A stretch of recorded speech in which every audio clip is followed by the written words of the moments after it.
Graça e paz a todos, amém, irmãos? Antes de entrarmos aqui propriamente dito no nosso estudo, eu quero tecer alguns comentários aqui antes. O primeiro comentário é que eu sou cheio de falha, sou pecador, e eu costumo brincar e dizer que se tem alguma coisa que eu faço bem é pecar, né? Pequei ontem, pequei hoje, com certeza eu vou pecar amanhã. Por que eu estou dizendo isso? Porque quando o pastor Marquinhos, o Marcelo entrou em contato comigo, falando sobre essa proposta, ele até falou, olha, lá vai ser uma escola voltada para obreiros, então é para liderança, então de certa forma não precisa aliviar muito não, pode entrar pesado. Então talvez eu venha falar alguma coisa aqui e de certa forma vá te confrontar um pouquinho. Não fique pensando que eu também não tenho dificuldades. Sou falho como qualquer um dos irmãos, tá? Segundo ponto que eu quero colocar aqui nessa noite é que eu quero tentar me ater somente à palavra de Deus. E deixar um tanto quanto as experiências pessoais de lado, porque às vezes as experiências elas vêm trazer um certo refrigério, mas ela não pode ser a minha conduta de fé. O que é a conduta de fé nossa tem que ser a palavra de Deus. Então é por isso que eu quero tentar me ater à palavra de Deus nessa noite. Pois bem, amados, o tema qual nos foi proposto a estar ministrando aqui nessa escola de obreiros é compromissados, né? E essa palavra ela é carregada de muitas coisas. Eu até estava comentando com a Gisele agora à tarde que se você fizer uma pesquisa rápida no Google ou em qualquer site de busca e jogar a palavra compromisso, compromissados, comprometimento, é interessante o tanto que se remete à figura da aliança. Quase que 80% da busca vai se remeter à situação de aliança, de matrimônio, de compromisso. Tamanha seriedade que é isso, né? E isso nos chama já um tanto quanto a atenção, porque a igreja ela é apresentada no Novo Testamento como a noiva de Cristo. E se somos a noiva de Cristo, nós temos que ter um compromisso com esse noivo, né? E eu acho que nada mais sugestivo do que esse tema para a gente tratar nessa noite, que é compromissados. Pois bem, antes de falarmos então aí da nossa temática, deu aí para todo mundo? Acho que conseguiu, né? Eu queria começar chamando a atenção dos irmãos nessa figura um tanto quanto emblemática ali, esse senhor, né, que talvez nos dias de hoje faria inveja em muita gente com essa barba, né, que a moda hoje é essa, mas a figura retratada ali nessa gravura é o apóstolo Paulo, e talvez seja uma das figuras do Novo Testamento, com exceção obviamente do nosso Senhor Jesus Cristo, que mais desempenhou essa palavra, que mais de certa forma foi a tipificação do compromisso com a verdade, com o empenho, com a propagação do Evangelho, como a igreja no Novo Testamento. Então eu fiz questão até de colocar ele ali de fundo em relação ao estudo que nós teremos essa noite. E começo já de certa forma trazendo aqui uma historinha sobre a situação da diferença entre envolvimento e comprometimento. Conta-se que certa vez, pastor, em uma fazenda, o porquinho foi conversar com a galinha, chamando ela para se associar com ele, para eles abrirem um restaurante. E aí a galinha empolgou com aquela história, e não, interessante, e quanto é que nós vamos ter que entrar, quanto é que vai tocar para cada um e tudo mais. E a galinha toda empolgada, e aí falou, não, isso vai ser bacana para a gente, e não sei o quê. Mas quando eles começaram a pensar sobre o produto fim ali, que teria que ser colocado ali dentro, o porquinho de certa forma já começou a ficar um tanto quanto assustado com a galinha, e falou assim, olha, eu acho que eu não vou entrar nessa sociedade contigo não. E aí a galinha questionou por quê. E ele de certa forma bem sábio respondeu, falou, olha, há uma grande diferença entre eu e você, o que tange a situação de entrarmos nessa sociedade. Você vai estar envolvida no processo, você vai produzir ovos, para que seja então empenhada ali nessa panificadora, nessa padaria. Em contrapartida, para que se tenha o bacon, o presunto, eu não tenho que estar apenas envolvido, eu vou estar comprometido. Ou seja, enquanto um entra apenas envolvendo o processo, o outro, para que esteja inserido ali, vai lhe custar a própria vida. A grande questão e a grande problemática que nós temos hoje em relação à igreja nos nossos dias é que a gente tem muitas pessoas envolvidas no processo, mas compromissados, poucos. Quando se fala de fazer algum evento na igreja e de certa forma reúne aquele grande grupo, aí você vê uma imensidão, aquela multidão, todo mundo envolvido e oba-oba e tal. Mas comprometido a ponto de certa forma deixar os interesses próprios, sacrificar algo próprio em detrimento à obra de Deus, são poucos.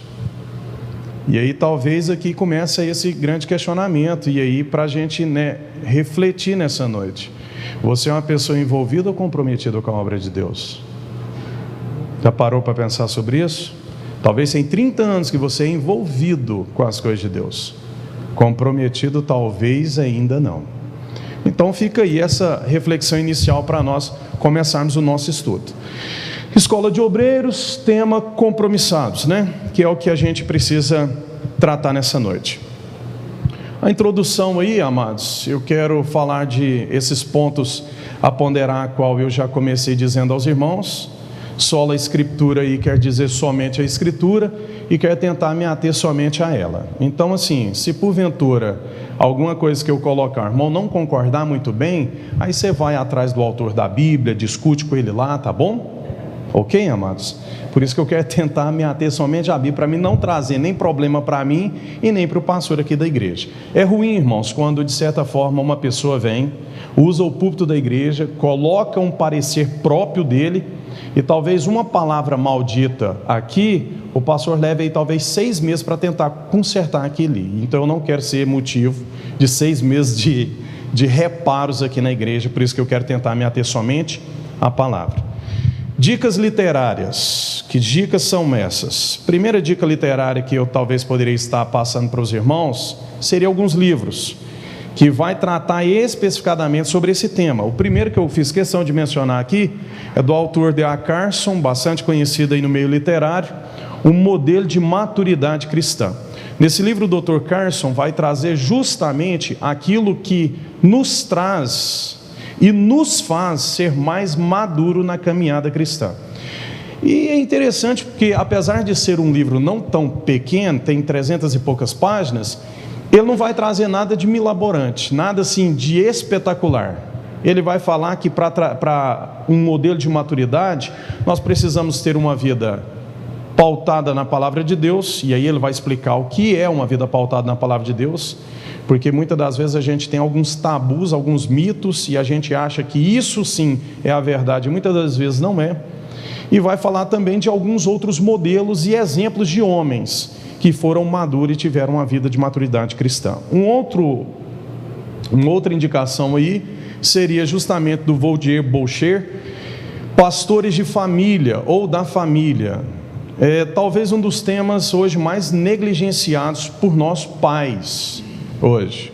Somos uma bênção na igreja, Pregamos o evangelho em terminais e etc.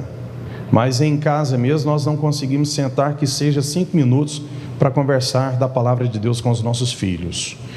É interessante, irmãos, porque a maior e mais nobre e mais preciosa de todas as igrejas que existe é a sua casa. A Bíblia fala que não adianta nada ganhar o mundo e perder a sua vinha. Não é isso que diz a palavra de Deus? Ganhou-se o mundo todo e perdeu a sua própria vinha.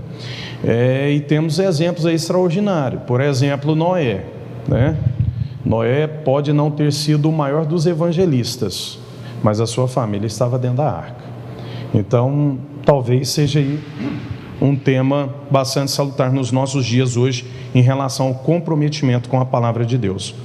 Um outro aí seria esse aí, do Charles Swindoll, pastor de uma igreja norte-americana, hoje com cerca de 8 mil membros. A ministra de louvor da igreja dele é a Laura Dagon. Eu acho que já é um pouco conhecida por alguns.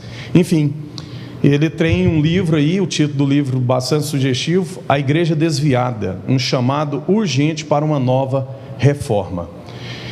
E é de assustar, irmãos, o conteúdo que ele traz desse livro. Se eu pudesse falar que talvez o livro fosse dividido em 10 tópicos, quando eu terminei o livro eu estava desesperado, porque eu estava enquadrado nos 8 a 9. Então você literalmente assusta bastante, porque você acha que está numa perspectiva um tanto quanto bíblica e sadia, e muitas das vezes através aí de citações bem bíblicas e em estudo bem denso, o pastor Charles Swindoll vem te mostrar que às vezes a gente, enquanto igreja, está um tanto quanto desleca em relação ao caminho verdadeiro que é do nosso Senhor.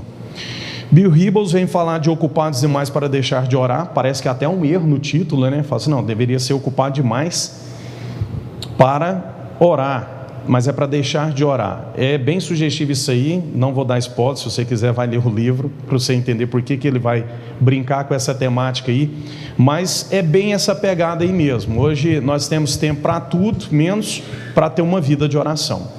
Há uma citação recente de um outro autor que eu vou citar um pouco adiante aqui, o pastor John Piper.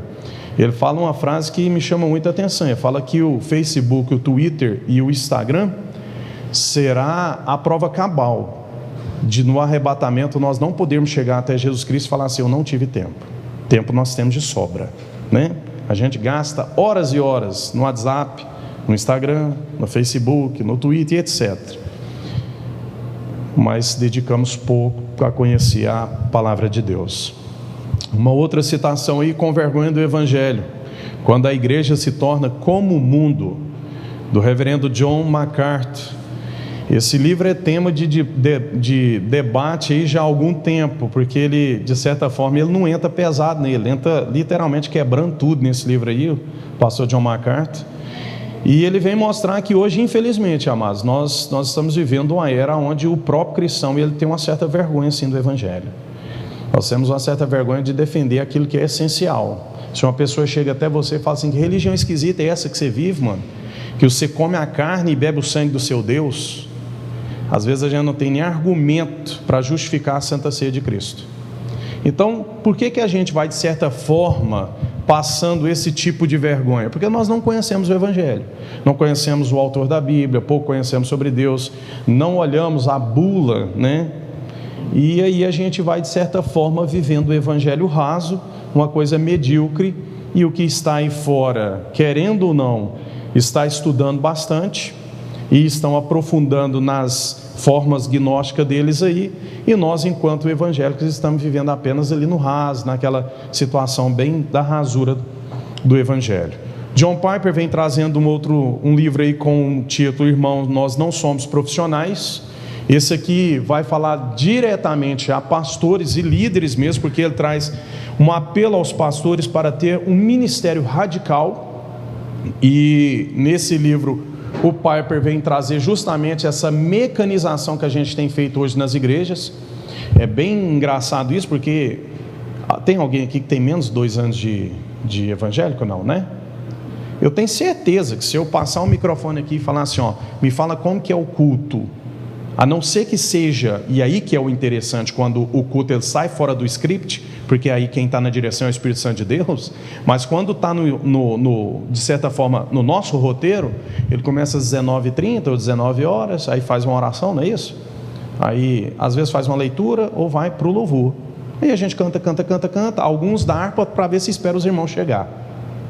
E aí depois que canta esse período e tudo mais, a gente faz uma leitura bíblica, geralmente em Salmos. A minha esposa até gosta de dizer que às vezes quando a pessoa não prepara, o que ela faz? Lê em Salmos. Beleza, aí você lê em Salmos, não explana nada, não fala nada, faz uma outra oração, os irmãos sentam, aí começa uma distribuição de oportunidades. Alguns falam alguma coisa, outros falam outra situação, aí passa para a equipe de louvor, a equipe de louvor vem ministra um louvor, logo depois passa para o pastor. Ok, segunda, terça, quarta, quinta, sexta, sábado, domingo, janeiro, fevereiro, março, abril, maio. E aí, de certa forma, a gente vai mecanizando o sagrado. Aquilo que era para ser algo sobrenatural, a gente já sabe o que vai acontecer às 21 horas. Então, assim, é estranho, irmãos. Você já imaginou você levar uma pessoa no cinema hoje para assistir o filme A? Aí amanhã você chega nessa pessoa e fala assim: eu queria te fazer um convite, vamos no cinema? Ah, mas não foi ontem. Não, mas vamos no cinema. Ah, é outro filme? Não, é o mesmo filme de ontem. Sabe por que eu estou falando isso, queridos? Porque às vezes é desse tipo que soa para os nossos filhos. É desse tipo que soa, às vezes, até para nós mesmos. Ou você nunca sentiu aquela situação, tipo assim: nossa, Deus, vou lá na igreja, né? Fazer o quê? Não é aquela expectativa, igual o salmista fala: alegrei-me quando me disseram, vamos à casa do Senhor. Não tem aquele pulsar. Por que disso, irmãos? Porque às vezes é igual o pastor João Parco está dizendo nesse livro aí, ó. Nós nos tornamos profissionais da fé. Então a gente mecanizou tudo, fez algo como uma indústria, e a gente vai simplesmente só seguindo aquele rito de produção, se é assim que a gente pode dizer. Temos uma outra indicação aí, A Essência da Igreja, de Bonhoeffer. Esse autor aí, talvez não tanto conhecido, mas é de extrema profundidade, porque ele é o autor justamente do período ali da situação de Adolf Hitler. Foi preso, levado para o campo de concentração, foi pastor dentro de um campo de concentração, e ele é a prova, não viva mais, porque já partiu, mas ele é uma prova assim cabal de que nem sempre quando você está no caminho certo, na direção de Deus, tudo na sua vida é bênção, porque na dele não foi.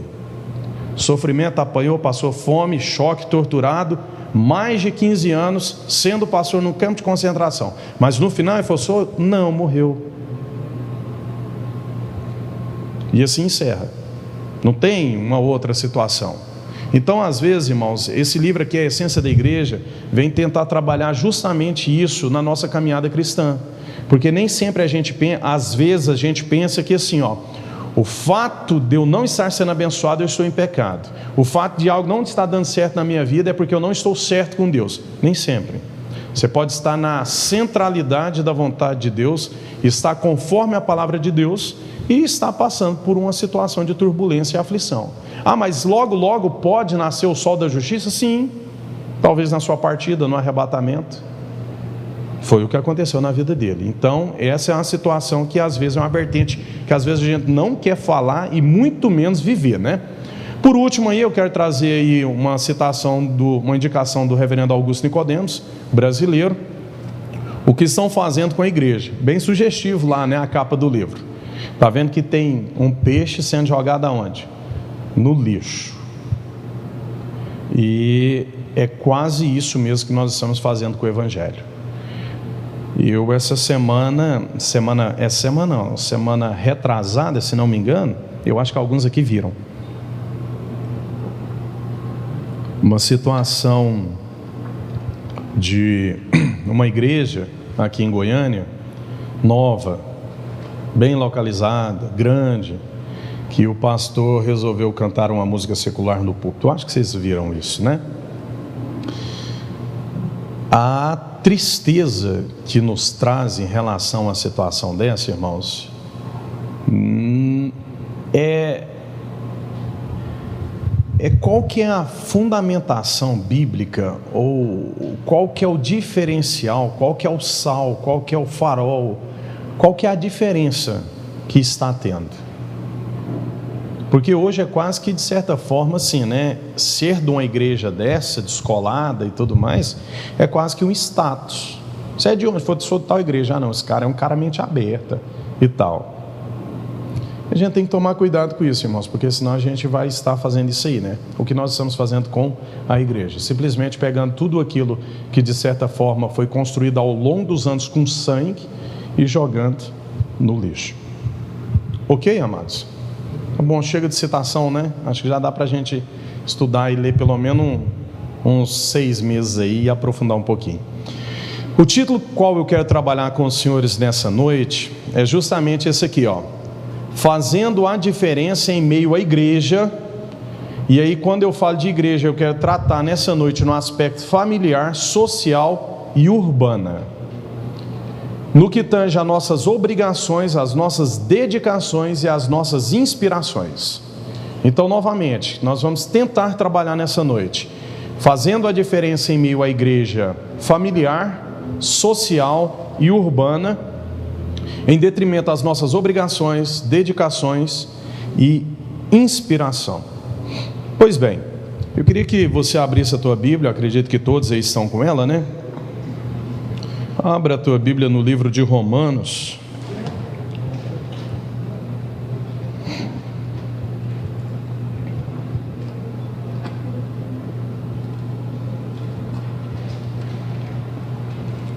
Capítulo 1, verso 8 até o verso 16.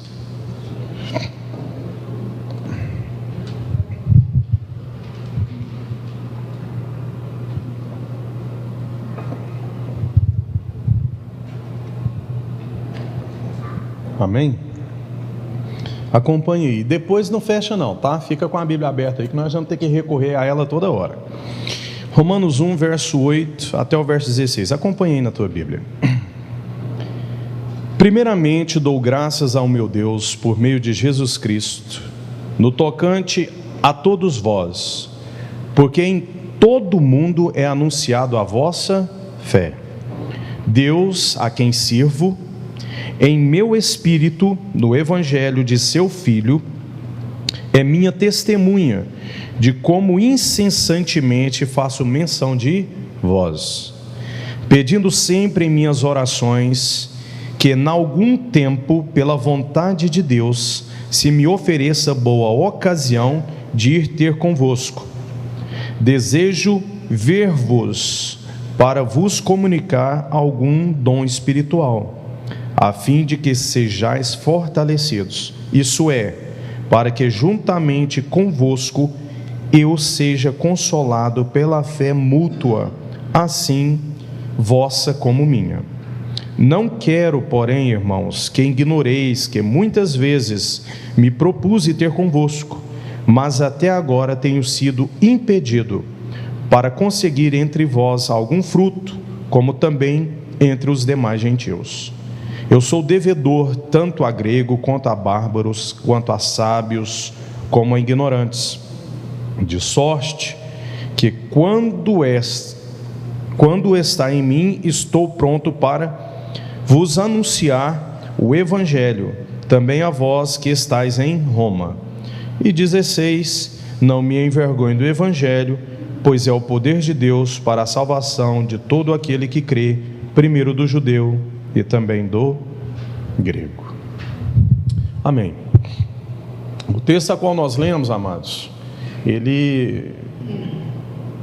Paulo está falando de uma vontade já bem óbvia e descricionada no texto, que ele quer ir ver os irmãos de Roma, e por alguns motivos, por algumas situações, e alguns intempéries, alguns fatores, a qual nós até vamos mencionar aqui, o impede de ir, e isso de certa forma vai proporcionar algo extraordinário na vida de Paulo, na vida da igreja daquela época e na nossa vida hoje, esse fato de Paulo não ter ido, e também o fato de Paulo de certa forma estar preocupado e fazer menção em relação a alguns pontos aqui.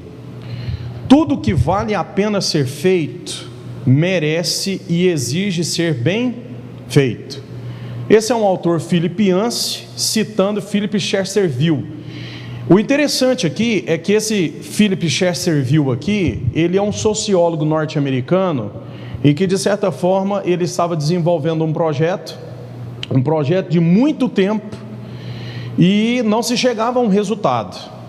Ele foi contratado para trazer de certa forma um estudo social sobre o crescimento demográfico e ao mesmo tempo econômico dos Estados Unidos, mas a migração e a situação da oscilação na época da economia norte-americana impossibilitava ele de certa forma chegar a um fator comum.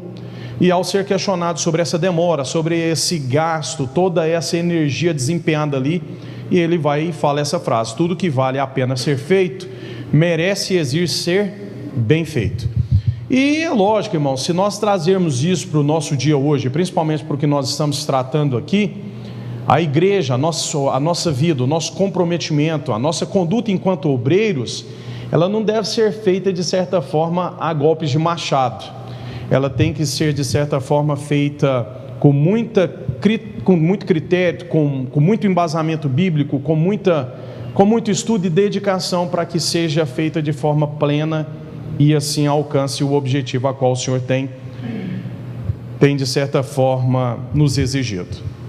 Disposições inabaláveis. O apóstolo Paulo menciona algumas disposições inabaláveis de seu coração em relação ao texto, o que é facilmente aplicado a nós enquanto obreiros. Primeiro ponto aí, amados, que o apóstolo Paulo vem trabalhar, e aí fazendo exegese do texto bíblico, está no verso 8 e no verso 9. E aí eu quero que você olhe para a tua Bíblia. O verso 8, novamente, ele diz assim, ó: primeiramente, dou graças ao meu Deus, por Jesus Cristo, acerca de vós todos, porque em todo o mundo é anunciada a vossa fé, porque Deus, a quem sirvo em meu espírito, no evangelho de seu Filho, me é testemunha de como incessantemente faço menção de vós. Eu acredito que a folha que eu te entreguei aí tem o número 1, número 2 e número 3, não é isso? Não é isso? Beleza. Se você observar ali, ó, tem 3 partes do texto a qual fiz questão de grifar. A primeira, dou graça ao meu Deus por Jesus Cristo acerca de vós. A segunda, a quem sirvo. E a terceira, incessantemente faço menção.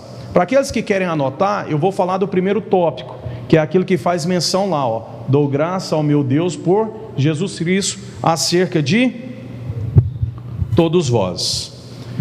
Isso aí, amados, fala de gratidão. Eu acho que eu fiz até aqui, ó, até coloquei aqui. Então, o primeiro lá, ó, aquele texto: dou graça ao meu Deus por Jesus Cristo acerca de vós todos. Quando o apóstolo Paulo está falando dou graça a Jesus Cristo por vós, Paulo está falando de simplesmente gratidão. Gratidão pelo quê? Pela comunidade cristã, privilégio de fazer parte dessa família.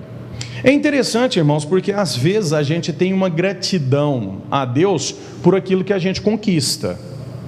Nem todos, né? Mas, por exemplo, se você conseguiu conquistar uma casa própria, você é grato a Deus. Se você está com um carro novo, você é grato a Deus. Se você for promovido, ou se você abriu sua empresa, não sei, você tem uma certa gratidão.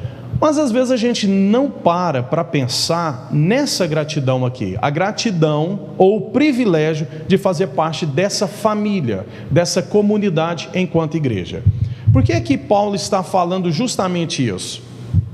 Primeiro, amados, porque na época em que Paulo está escrevendo essa carta, um monte de igrejas da Ásia Menor, principalmente da Ásia Menor, estavam duramente sendo perseguidos. Cristão que professava a sua fé, simplesmente era o quê? Mortos. Então Paulo está falando: olha, vocês que estão em Roma têm um privilégio muito grande de poder cultuar a Deus e fazer parte dessa família sem sofrer os ataques a quais alguns irmãos estão sofrendo. Então Paulo começa dizendo aqui no texto, no verso 8, justamente sobre essa gratidão pela oportunidade cristã que o Senhor estava dando a eles, desse privilégio de fazer parte dessa família, dessa igreja, a qual era na época. E isso, irmãos, pode ser muito bem transmitido aos nossos dias. Nós temos hoje um privilégio de fazer parte de uma igreja em um país em que se considera laico, e nós não temos nenhum tipo de represária no que tange a situação da propagação do evangelho. Você pode chegar na empresa onde você trabalha hoje e dizer: não, eu sou cristão. Ao mesmo tempo que alguém do seu lado vai falar: não, eu sou espírita. O outro vai falar assim: não, eu sou, sei lá, de cultura afrodescendente. Enfim, nós temos hoje esse privilégio de poder cultuar ou fazer parte dessa comunidade cristã de uma forma assim muito tranquila. E muitas das vezes nós não temos gratidão a Deus por isso. Aí o apóstolo Paulo já começa chamando a nossa atenção. Segundo aspecto, está lá, ó, continuando o verso: porque Deus, a quem o quê? Sirvo em meu espírito, no evangelho de seu Filho, que me é testemunha. O que o apóstolo Paulo está falando ao meu Deus, a quem eu sirvo? A palavra servir aí, que o apóstolo Paulo está dizendo, o original lá é esclavos, do grego, e quer dizer o quê? Escravo. Preste atenção nisso que eu vou falar para os irmãos aqui. Existe um livro a qual não faz, mas vai trabalhar muito bem essa situação aqui, que é também do John MacArthur. Ele trabalha justamente essa situação. Todas as vezes, amados, que a palavra servo aparece no Novo Testamento, o original, radical ali, o verbo atrás ali é escravos. A palavra certa a ser traduzida ali é escravo e não servo. Só que a palavra escravo, de certa forma, ela traz um certo peso, né? E não é tão bonito falar assim: aí, amados, quantos escravos tem de Jesus aqui nessa noite? Não é estranho? Aí a gente fala assim, e aí, quantos aqui são servos do nosso Senhor Jesus Cristo? Parece que a palavra servo é um pouquinho mais branda. Mas o certo, amados, quando se fala, o apóstolo Paulo, a quem sirvo, ele está falando, a quem eu sou o quê? Escravo. Não tem querer, não tem vontade, não determina, não tem escolha. Desculpe aqui agora os pontos a qual eu já vou começar a falar com os irmãos aqui, mas irmãos, essa forma a qual a igreja hoje, de certa forma, em suas orações, chega até Deus e fala assim: eu não aceito isso, Senhor, eu determino isso na minha... Não, irmão, deixa eu te falar um negócio, você é escravo, escravo não determina, escravo não tem querer, escravo não tem vontade, esquece isso. Primeiro ponto que nós precisamos de entender, enquanto obreiro, é isso. Aí você quer que eu te fale um pouquinho mais? O apóstolo Paulo, quando ele começa a mencionar a situação de servir aqui, ao verbo escravos, o radical escravos aqui, de escravo, ele vai tratando um contexto da comunidade cristã, mas quando o apóstolo Paulo vai falar com obreiros, quando ele vai falar justamente com Tito, com Timóteo, a palavra que ele usa não é escravos aqui no aspecto de certa forma ser apenas escravo. Ele usa um termo mais pesado. É como se na colocação que Paulo está fazendo tivesse uma classe de escravo e pastor, obreiros, aqueles quem serve a igreja, é aquele escravo que está lá no porão do navio, que fica remando, ele não vê o sol, ele só alimenta quando alguém lá de cima abre o alçapão e joga a comida lá embaixo, e se porventura ele parar de remar, o que acontece com o navio? Ele para. Bem-vindos, tá? É esse tipo de escravo que nós, enquanto líderes na igreja, precisamos ser. É essa visão. Há um tempo atrás, não vou citar aqui nome, que eu acho que não é necessário, mas eu acredito aqui que o Marcelo recorda muito bem desse dia. Nós estávamos, de certa forma, tirando alguns bancos da igreja, e tinha um recém-chegado da igreja, aquele primeiro amor, acho que os irmãos sabem que eu estou falando, e ele era auxiliar, muito empolgado. Se você falasse assim, irmão, sobe no telhado e pula, ele subia e pulava, extremamente assim empolgado, e aquela euforia e tudo mais. E aí o pastor falou, olha, era final do ano, falou, olha, nós vamos carregar esses bancos aqui, vamos levar ali para debaixo da tenda, porque amanhã vai ter o jantar e não sei o quê. E nós, obreiros, como de costume, obviamente, somos o primeiro ao quê? A fazer, desempenhar. Se a igreja quiser vir ajudar, será bem-vinda. Mas essa situação é para nós mesmos. Beleza, e aí nós estamos lá carregando e tudo mais, e naquela empolgação. E esse rapaz está lá pegando o banco de madeira pesado, e ele pegou o banco de um lado, e eu lembro muito bem que estava passando um evangelista, e ele foi e brincou com o evangelista, falou, irmão, vem cá ajudar nós aqui. O irmão deu uma olhada de lado e falou assim, rapaz, desconfio, eu sou evangelista, e saiu. Aquele rapaz ficou extremamente sem graça, chegou em mim depois e falou assim, nossa irmão, meu Deus do céu, fui brincar com o irmão lá, eu esqueci que ele é evangelista. Para você ver, para ele já estava colocando na cabeça a situação da hierarquia. A hierarquia cristã, irmãos, ela não faz, né, assim, é assim, ó. É necessário o quê? Que ele cresça e eu diminua. É totalmente invertido isso aqui, irmãos. Aí o apóstolo Paulo vem dizendo justamente, ao Deus ao qual eu sirvo, a qual eu sou escravo. Pois bem, amados, é esse mesmo que fala o seguinte, olha para mim, sede o quê? Meus imitadores, assim como eu sou de Cristo. Aí a gente olha para esses heróis da fé e fala assim: rapaz, olha que maravilha, moço, um homem desse quando orava, a sombra de Pedro curava, olha que benção, né? Uhum. Mas a visão, a perspectiva que eles tinham de vida cristã, de comunidade evangélica, de igreja, era totalmente diferente, amados. Aí hoje, pela graça de Deus, às vezes o pastor olha para um de nós e fala assim: irmão, queria te fazer um convite, vem fazer parte do nosso corpo ministerial e tudo mais. Aí pronto, aí o irmão já fala: agora essa igreja vai ver como é que faz. Cuidado, irmãos. Às vezes você tem usado o púlpito para bater naquilo que é mais precioso para Jesus, a noiva dele. Você já imaginou, irmãos? Vou fazer uma analogia aqui. Hoje é o meu casamento, ela é minha noiva. Você já imaginou você dar uma surra nela no dia do casamento e ela me apresentar cheia de hematoma e falar assim: amor, foi ele que me bateu? Você já imaginou nisso? Então cuidado, porque talvez você está batendo muito e você está batendo na noiva de Cristo. Nós estamos aqui para servir ela. Nós fazemos parte dela enquanto corpo, mas estamos aqui para servir. Somos o quê? Servos? Não, escravos, tá? Esse é o termo que o apóstolo Paulo está trazendo aqui. Terceiro, continuando: incessantemente faço o quê? Menção. O que o apóstolo Paulo está dizendo isso? Incessantemente fazer menção remete a um compromisso o quê? Diário. Incessantemente. Eu até faço questão aqui, amados, de colocar essa frase aqui, ó, do Usain Bolt. Olha o que ele diz: eu treinei 4 anos para correr o quê? 9 segundos. Tem gente que não vê resultado em 2 meses e desiste.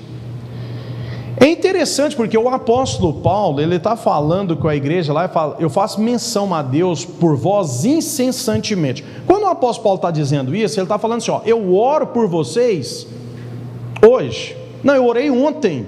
Eu oro hoje, eu vou orar amanhã. Eu de certa forma menciono vocês a Deus incessantemente. Queridos, isso nos remete a 2 situações.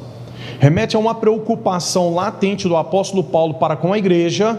Nós precisamos ter essa preocupação.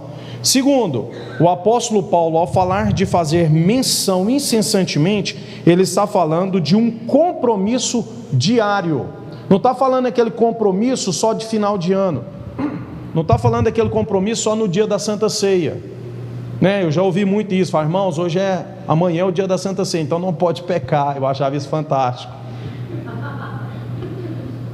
Cuidado, irmãos, porque a nossa conduta, ela deve ser ilibada, não é só no dia que antecede ou no dia da ceia. Eu não tenho que ser participativo, não é apenas no dia de uma festividade ou quando o pastor de certa forma faz-nos uma convocação solene. Não. Esse desejo incessantemente de estar presente, de fazer parte, de estar vivendo, tem que estar em nossa caminhada, em nossa conduta. É isso que o apóstolo Paulo está dizendo aqui. Continuando, amados, ele vai agora para o verso 10 e verso 11, e diz o seguinte: pedindo sempre em minhas orações, que em algum tempo, pela vontade de Deus, se me ofereça boa ocasião de ir ter convosco, porque desejo ver-vos, para vos comunicar algum dom espiritual, a fim de que sejais confortados. Pois bem, novamente eu acho que eu coloco aí 3 pontos, né? Primeiro ponto lá, vou falar sobre pedindo sempre em minhas orações. Depois, pela vontade de Deus. E terceiro, porque desejo ver-vos. Ok, então, em relação à primeira situação que o apóstolo Paulo está falando aí, pedindo sempre em minhas orações. Se o apóstolo Paulo está dizendo pedindo sempre em minhas orações, tem 2 palavras aqui que chamam a atenção. Primeira é a palavra sempre, e segunda a palavra orações, está no plural. E está dizendo que o apóstolo Paulo orava uma vez? Orava 2 vezes? Não. Está falando que o apóstolo Paulo tinha o quê? Uma vida de oração. Se porventura, amados, hoje fosse mencionado seu nome no céu, algum anjo, alguém te conheceria lá? Sabe por que eu estou te fazendo essa pergunta? Porque a gente tem uma tendência muito grande de dizer que parece que o interessante é quando a gente passa a conhecer Deus. É sim. E conhecer Deus de certa forma, amados, está aqui, ó. A bula, né? O caminho, a forma correta. Mas se você olhar, tem uma história na Bíblia, e eu falo de Jó, que quem testifica não é Jó de Deus, é Deus que testifica dele. Está lembrado ali do início do livro, quando o próprio Deus vai questionar Satanás, que veio passeando entre os anjos, e aí Deus vira e fala assim: tu viste meu servo Jó? Homem bom, fiel. Só que se você olhar a vida de Jó, a Bíblia fala que Jó todos os dias oferecia sacrifício pelos seus filhos.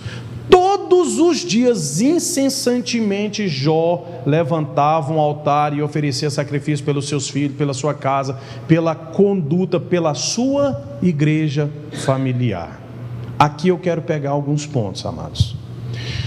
Quando se fala de vida de oração, e aqui é muito bom a gente começar a fazer esse tipo de teste.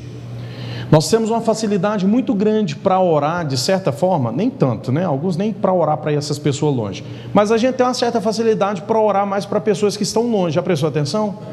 Se ora, por exemplo, para o presidente da república, se ora para a nação, se ora para a irmã que pediu oração, que o tio dela, que você nem conhece, está internado no hospital, você ora, que é uma benção.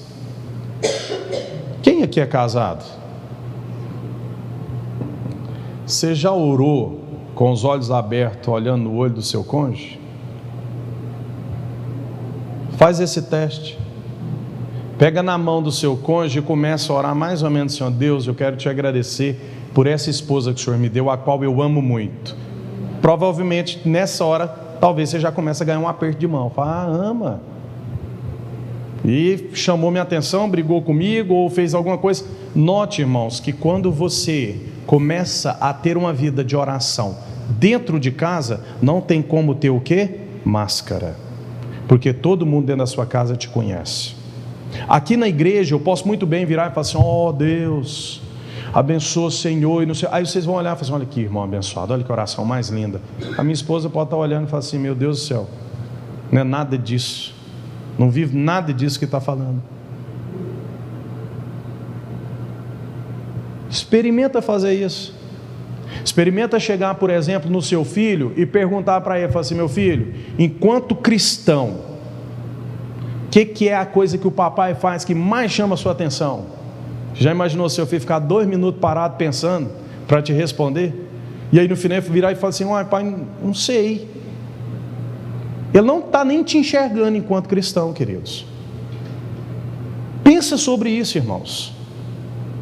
Isso é muito sério, porque o apóstolo Paulo vem falando: olha, se você quer ter uma vida de compromisso, e nós precisamos ter, principalmente enquanto obreiros, primeiro aspecto, irmão, nós precisamos de ter uma vida o quê? De oração. O que traz comunicação, o que traz intimidade, o que faz eu me tornar diferente dos demais, irmãos, é uma vida de quê? De oração. Segundo ponto que eu quero falar em relação à vida de oração aqui, amados. Muita gente confunde e pensa que oração move o coração de Deus. Não move, tá? Quando você ora a Deus, você não está orando, não é para mudar a Deus, porque a Bíblia fala que em Deus não há sequer sombra de variação. Mas então por que eu oro? Você ora a Deus é para mudar você e não Ele. Um exemplo simples quanto a isso, irmãos. Suponhamos que eu vou começar uma oração mais ou menos assim: Deus, eu determino que o Senhor me dê um carro do ano. Aí amanhã eu vou orar de novo. Começo a ter uma vida de oração. Aí quando eu começo a ter intimidade com Deus, eu começo a ver que esse Deus é santo e eu sou o quê? Pecador. Que Ele é infinito, eu sou finito. Segundo momento de oração, eu já começo mais assim: Deus, aquele carro e tal, queria ele.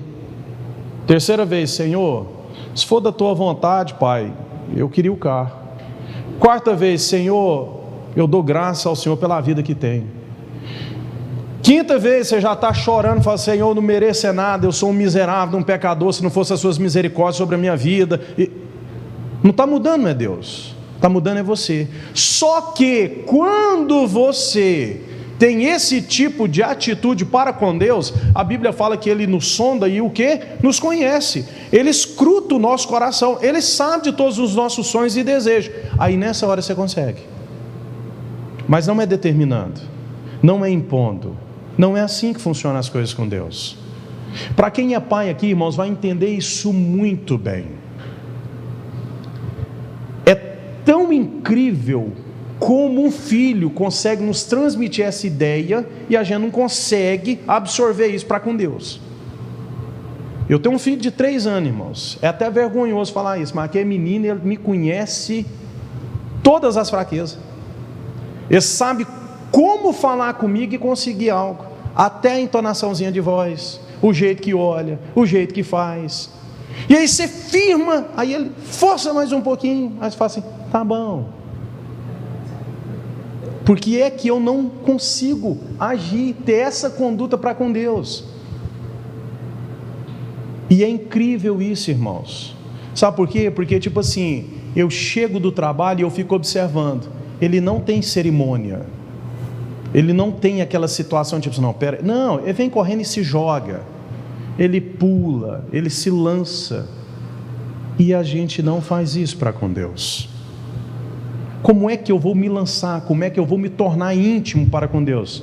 Tendo uma vida de oração. É assim que se consegue. Continuando aí, amados, segundo tópico. O querer é dele e não nosso. Por quê? Pedindo sempre em minhas orações, que em algum tempo pela vontade de Deus. Fala de querer dele e não nosso. O texto está mencionando aí, pela vontade de Deus. Eu acho isso aqui fantástico, amados. Porque quando se fala do querer de Deus e não do nosso, a gente tem uma dificuldade com isso. Todas as vezes, irmãos, que você precisa de comentar, principalmente sobre essa temática, e essa temática chama-se soberania de Deus, a gente tem uma dificuldade. A gente acredita que Deus tem todo o poder, que Deus é onisciente, onipresente, onipotente, mas na hora de fazer a vontade, não, aí o senhor pode deixar que aí é com nós. É como se a soberania de Deus, aquele Deus tão grande, fosse insuficiente para escolher o que é melhor para mim. E o apóstolo Paulo está dizendo justamente isso. Olha, é pela vontade de Deus, pedindo sempre em minhas orações, que em algum tempo, pela vontade de Deus, se me ofereça boa ocasião para ir ter convosco. Não é na hora que o apóstolo Paulo queria ir. Você já imaginou isso, irmãos? Você já imaginou se você fosse 50% do apóstolo Paulo? O conhecimento teológico que ele tinha, orar, suor, já ter orado para alguém que caiu, ressuscitou. Você já imaginou se você tivesse isso no seu currículo? Como é que você seria? Você seria aquele que dobraria o joelho e falaria assim, Senhor, seja feita a tua e não a minha.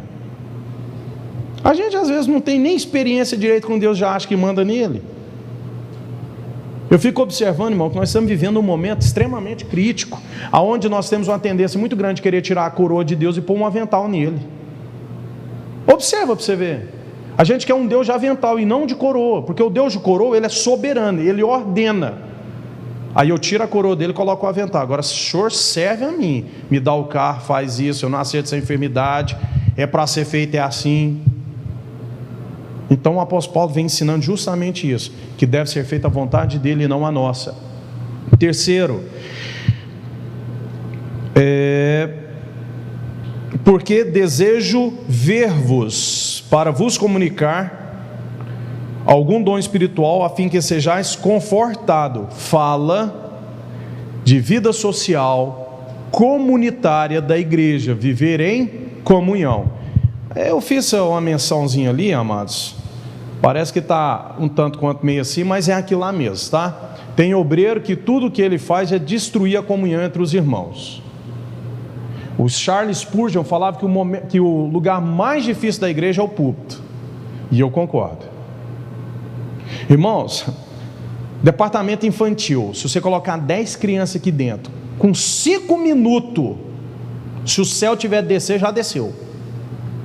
Ele se entrega, e se você virar e falar, vamos orar, estuda, ora, fecha o olhinho, todo mundo fecha o olhinho, e não sei o que. Encontro de irmãs, geralmente como que é? É bem barulhento. e tal, mas de certa forma é um clima mais tranquilo. Reunião de homem. Primeira foto, se você for ficar, eu estou falando isso porque eu já vivenciei isso. Nós fomos 50 homens para uma chácara, passar um final de semana lá, em estudo bíblico, oração e tudo mais. Quando chegamos lá, o organizador do evento falou: irmão, junta aí, vamos fazer uma foto. Quase que ele teve que ficar uns 2 quilômetros de distância para pegar 50 pessoas numa foto. Era mais ou menos assim: fica aí, irmão, que tá bom. Vai uns 3 dias para Deus começar a trabalhar no coração daqueles homens. Se é obreiro, irmão,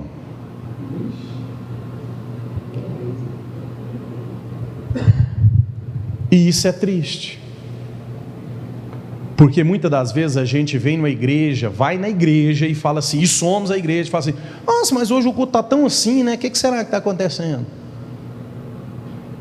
Nós, irmãos, nós, enquanto obreiros, enquanto ministros que fazemos parte dessa comunidade, a responsabilidade maior vai recair sobre nós mesmos.